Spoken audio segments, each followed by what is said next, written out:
مولانا تلطف حسین عظیم آبادی رحمۃ اللہ علیہ کا شمار ان لوگوں میں ہوتا ہے جو ہمارے یہاں بدقسمتی سے بہت کم جانے جاتے ہیں، بلکہ خواص میں بھی بہت کم ہی لوگ جانتے ہیں، جبکہ ان کا کام غیر معمولی نوعیت کا رہا تھا اپنے دور میں۔ جو گویا گڈری میں لال تھے، ایسے ہیرے جو چھپے رہتے ہیں لیکن جب ان کا ذکر کیا جاتا ہے تو اپنی ضیاء پاشی سے وہ عالم کو منور کرنے کی صلاحیت رکھتے ہیں۔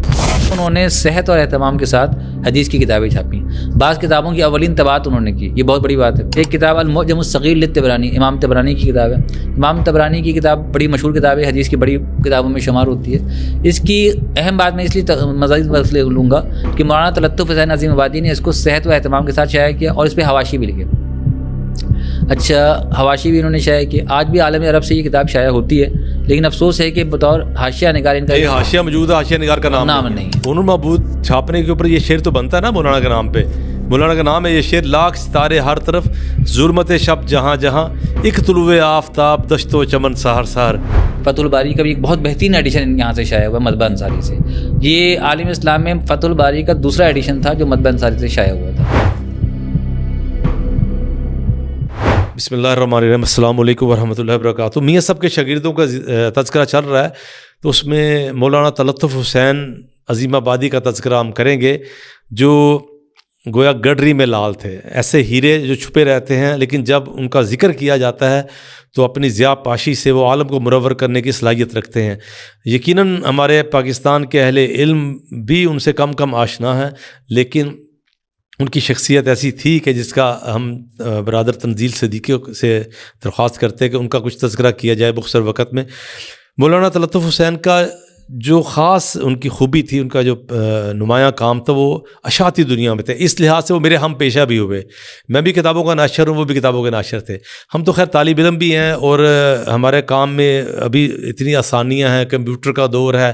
انہوں نے اس دور میں کام کیا جب ٹائپ بھی ابھی نہیں شروع ہوئی تھی، تو اس دور میں کام کرنا بہت مشکل کام تھا۔ پھر تحقیق کا کام، پھر وسائل مہیا نہیں تھے، پھر مالی وسائل کی کمی تھی، پھر جو ہے اصل کتابیں مصادر جو ان تک رسائی نہیں تھی۔ اس دور میں ایک معیاری کام کیا جو بلا مبالغہ، یعنی کہ اس کی تعریف کے الفاظ نہیں ملتے۔ تو میں برادر تنزیل سے کہوں گا کہ وہ ان کا تعارف ہمارے ناظرین کے سامنے رکھیں۔ آپ نے بالکل صحیح کہا کہ مولانا تلطف حسین عظیم آبادی رحمۃ اللہ علیہ کا شمار ان لوگوں میں ہوتا ہے جو ہمارے یہاں بدقسمتی سے بہت کم جانے جاتے ہیں، بلکہ خواص میں بھی بہت کم ہی لوگ جانتے ہیں، جبکہ ان کا کام غیر معمولی نوعیت کا رہا تھا اپنے دور میں۔ مولانا تلطف حسین کی ولادت 1849 1265 ہجری میں ہوئی۔ محی الدین پور ایک عظیم آباد پٹنہ کے قریب ایک گاؤں ہے، وہاں ان کی ولادت ہوئی۔ نسباً یہ صدیقی تھے۔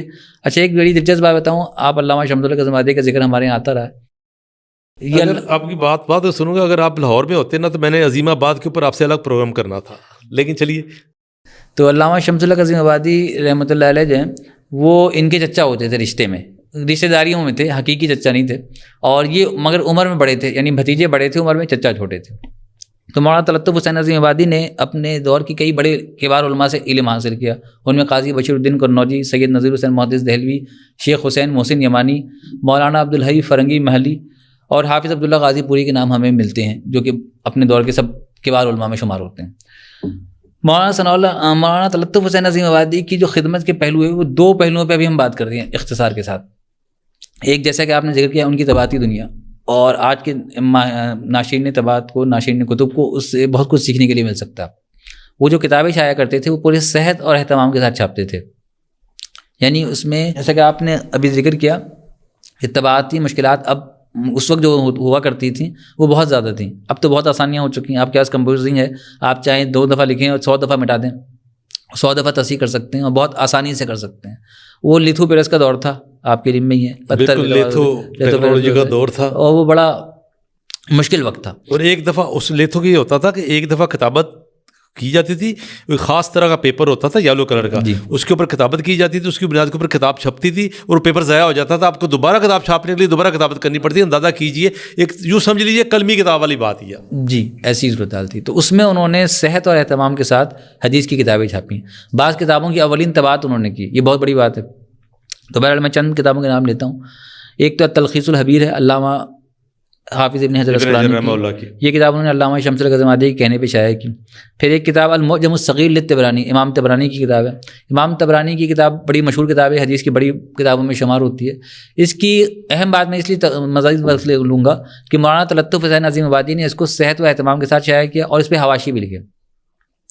اچھا، حواشی بھی انہوں نے شائع کی. آج بھی عالم عرب سے یہ کتاب شائع ہوتی ہے، لیکن افسوس ہے کہ بطور حاشیہ نگار ان کا یہ حاشیہ موجود ہے، حاشیہ نگار کا نام نہیں ہے. تو بہرحال یہ ایک اہم بات ہے. اس کے علاوہ سنن دارقطنی، عون المعبود، یہ جیسی فتح الباری جیسی کتابیں جو ہیں وہ اس مطلب عون المعبود پہ میں آپ کو روک کے ایک شعر پڑھوں گا کہ لاکھ ستارے ہر طرف. عون المعبود چھاپنے کے اوپر یہ شعر تو بنتا ہے نا مولانا کے نام پہ. مولانا کا نام ہے یہ شعر، لاکھ ستارے ہر طرف ظلمت شب جہاں جہاں، ایک طلوع آفتاب دشت و چمن سہر سہر. تو یہ عون المعبود کے اوپر تو یہ شعر بنتا ہے. تو مطبع کے لیے یہی فخر کافی ہے کہ اس نے عون المعبود چھاپ دی. التعلیق المغنی سنن دارقطنی والی حاشیہ شائع کیا. اور تیسرے یہ کہ فتح الباری کا بھی ایک بہت بہترین ایڈیشن یہاں سے شائع ہوا مطبع انصاری سے.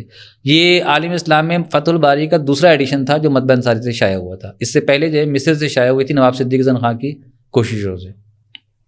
اب میں ان کی دوسری خدمت کا ذکر کروں گا. 1884 میں انہوں نے مدرسہ ریاض العلوم قائم کیا. مدرسہ ریاض العلوم دہلی میں قائم ہوا.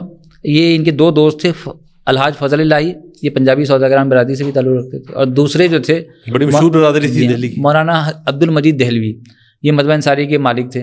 تو ان دونوں دوستوں کے ساتھ مل کر کے انہوں نے مدرسہ ریاض العلوم قائم کیا. اچھا، مدرسہ ریاض العلوم آج بھی قائم ہے. مطبع انصاری کی کتابوں کے بعض کتابوں کے اوپر مولانا عبد المجید دہلوی کا نام بھی چھپا ہوتا ہے. تو اصل میں مالک مطبع یہی تھے، مولانا عبد المجید انصاری دہلوی. اور مرزا قادیانی کے خلاف جن لوگوں کی بڑی خدمات ہیں ان میں ان کا نام بھی شمار ہوتا ہے. حتیٰ کہ جب مولانا بشیر سہسوانی سے مناظرہ ہوا تھا، مرزا قادیانی کا مناظرہ ہوا تھا، اس میں اس نے بطور خاص شرط عائد کی تھی کہ 2 اشخاص اس مناظرے کی مجلس میں بیٹھیں گے نہیں. ان میں ایک تھے مولانا محمد حسین بٹالوی اور دوسرے تھے مولانا عبد المجید دہلوی. تو یعنی اس سے آپ اندازہ لگائیں کہ وہ ان دونوں سے کتنا خائف رہا. تو مولانا عبد المجید کی خدمت بھی بہت زیادہ ہیں. افسوس ہے کہ لوگ ان سے آشنا نہیں ہیں. انہوں نے رد قادیانیت میں بھی بڑی خدمت انجام دی ہے اور نشر اشاعت کے باب میں بھی کی ہے. تو خیر، میں عرض کر رہا تھا کہ مدرسہ ریاض العلوم قائم ہوا. یہ مدرسہ ریاض العلوم آج بھی قائم ہے. یہ ایک بڑی اہم بات ہے. 1884 سے اس کا تسلسل چلا آ رہا ہے. اور مولانا تلطف حسین عظیم آبادی کی وفات تقریباً 140 سال بن جاتے ہیں. جی ہاں، تقریباً. تو مولانا تلطف حسین کی وفات جو ہے فروری 1916 میں ہوئی ہے. اچھا، ایک اور اہم بات میں رہ گئی، وہ یہ ہے کہ سفر حج میں یہ میاں صاحب کے ساتھ تھے. 1300 ہجری میں میاں صاحب سفر حج کے لیے گئے. وہاں ان کو جن مشکلات کا سامنا کرنا پڑا وہ تو ایک طویل داستان ہے. وہ تو لمبی داستان ہے. جو کچھ ان کے ساتھ کیا گیا، جتنے ظلم کیے گئے، جو مخبریاں کی گئیں، مخبریاں کرنے والے بھی ہمارے دوست ہی تھے. تو داستان وفا میں یہ بات لکھی جائے گی کہ میاں صاحب کو جب گرفتار کیا گیا تو مولانا تلطف حسین بھی ساتھ گئے تھے، لیکن مولانا تلطف حسین کو رہا کر دیا گیا تھا اور ان سے کہا گیا کہ آپ جا سکتے ہیں، آپ کا معاملہ نہیں ہے ان کو. تو انہوں نے کہا کہ جو میرے استاد کا عقیدہ ہے وہی میرا عقیدہ ہے، اور اگر یہ گرفتار اس عقیدے کی بنیاد پہ کی ہے تو میں بھی گرفتار. یہ جملہ جب میں نے پہلی دفعہ پڑھا تھا نا، جملہ کہ جو میرے استاد کا عقیدہ ہے وہی میرا عقیدہ ہے، اگر ان کو گرفتار کیا گیا مجھے بھی یہیں رکھو. کمال ہے. یہ جملہ جب میں نے پڑھا تھا میرے اوپر بڑی عجیب کیفیت طاری ہو گئی تھی. تو یہ داستان وفا میں جو ہے وہ بڑے سنہرے حروفوں میں لکھا جائے گا. پھر وہاں انہوں نے پادشاہ مکہ کے سامنے جو تقریر کی اور جس طرح بحث و مباحثہ کی، اس سے ان کی ذہانت فطانت کا بھی اندازہ ہوتا ہے کہ بڑے ذہین آدمی تھے. تو اللہ ان کی مغفرت فرمائے. آمین. اور آج اس پوڈ کاسٹ کی توسط سے ہم نے ان کا تھوڑا بہت ذکر کر دیا. یہ بڑا اچھا ہو گیا کہ یقیناً مجھے امید ہے ہمارے جو نوجوان، خاص طور پر مدارس کے جو طالب علم ہیں، وہ جب اگر وہ ان چیزوں کو سنیں گے تو ان کو پتہ چلے گا کہ ہمارے اسلاف جو ہیں وہ کس قدر اپنے کاز کے ساتھ، اپنے عقیدے کے ساتھ کس قدر مخلص تھے، اور مصیبتیں بھی آتی تو کھڑے ہو جاتے تھے. اللہ تعالیٰ جی ان کی مغفرت فرمائے. ان شاء اللہ تعالیٰ یہ سلسلہ چلتا رہے گا. جی السلام علیکم ورحمۃ اللہ وبرکاتہ.